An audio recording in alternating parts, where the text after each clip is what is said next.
the Last Call games. Now, last week, a certain video game character turned 35. Very important. So, this week, we're going to do all Pac-Man games all week. Now, I'm going to use the same video as the intro for all of them, so that's why. I'll do little annotations over each one for a link to the next video. Monday, we're going to start out with the Namco plug-and-play Pac-Man game. This includes Pac-Man and 4 other games. This came out in, I believe, 2003. It was one of the very first of the TV plug-and-play genre. That's a thing. Tuesday, we're going to move on to Pac-Man Adventures in Time for the personal computer. I believe this was a PC exclusive, but I'll let you know more obviously in the review for it itself. Wednesday, we're going to move on to Ms. Pac-Man. This is another plug-and-play unit by Jakks Pacific.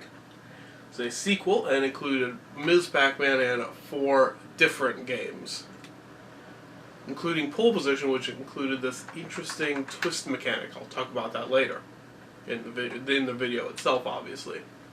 Stay tuned for that one. Thursday, we'll move on to Ms. Pac-Man Maze Madness for the Sega Dreamcast, because it wouldn't be a week without a Sega Dreamcast game.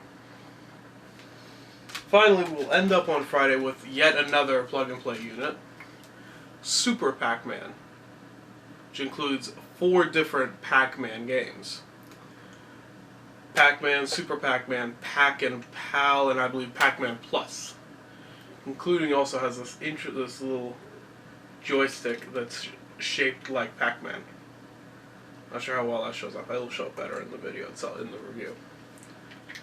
So, stay tuned, and now we're going to start on to the actual review itself.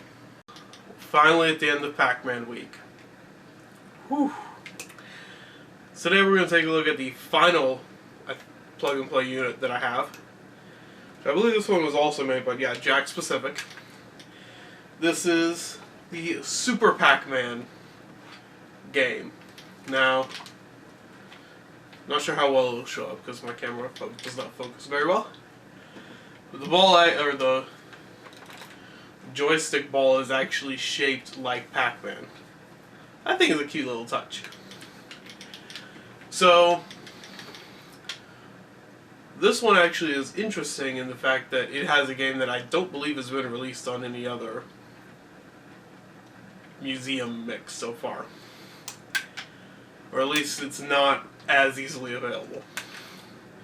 Now this game not only comes with, of course, regular Pac-Man, which is available everywhere, Super Pac-Man, which is the title game, Pac and Pal, which is another game that was made by Namco. This also comes with Pac-Man Plus, which is another one of the unlicensed or pseudo-unlicensed games made by Namco, or not Namco, made by Midway when they had the license to sell Pac-Man games in the US. I mean, we'll look at it in depth in this thing, but if it has been released, it does not often get a release, and Pac and Pal and Pac-Man Plus are actually not easy to find arcade units. Super Pac-Man is not horribly difficult to find, and of course, you can find Pac-Man in pretty much any respected arcade. We'll have a Pac-Man machine because it's one of the most famous games of all time. So let's take a look at some footage and some final thoughts. And thank you for supporting Last Call Games.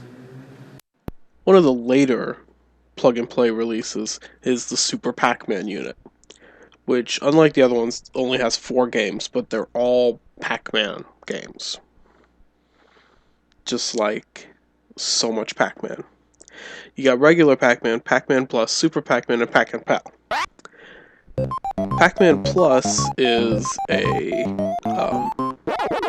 It's another one of Midway's unauthorized Pac-Man games, which is kind of basically just regular Pac-Man. It's not very different from the original, but these and other TV units are the only ones you'll find the game in.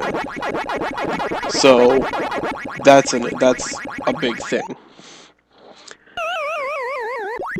Super Pac-Man is an interesting Pac-Man game where you can not only eat super pellets that will let you eat the ghosts, but also these like super duper pellets, I'm not sure what they're called actually, that let you eat through certain walls of the maze, which, you know, is pretty cool actually, not gonna lie.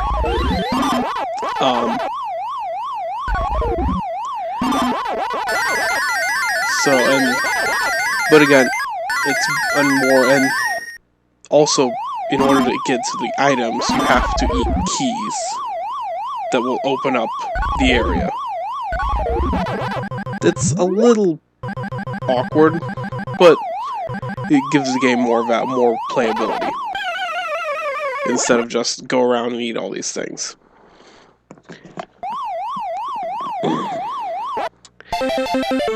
Pac and Pal, on the other hand, is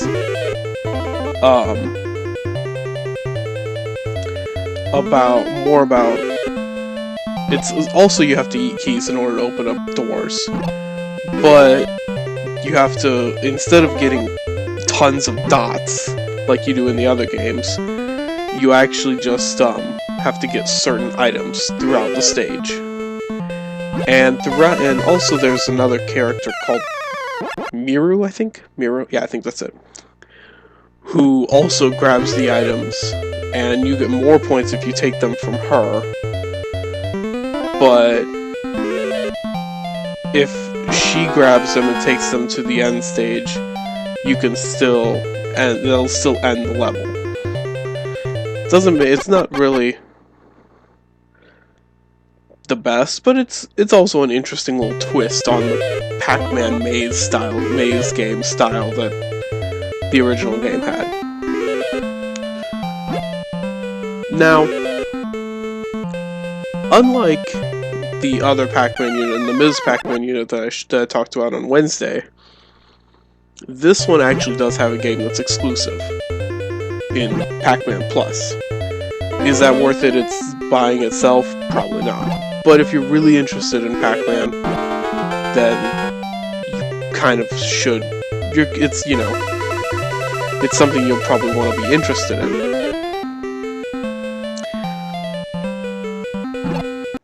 So, and the emulation is very good, unlike the first Pac-Man unit that I showed. The sound sounds like the real unit instead of a bizarre malformation of it. So, if you're really into Pac-Man, I would suggest getting this thing. But if not, it's not really hugely interesting. So, that's it for today on Last Call Games. Join us next week. We'll be taking a look at something else. And remember, you can still support the Beardathon down below. It's going to go on for at least another week. And we'll see you next time. It's a story. You're basically finding gems to stop some evil deity, magician, woman, whatever. Again, nobody really plays a Pac-Man game for the story.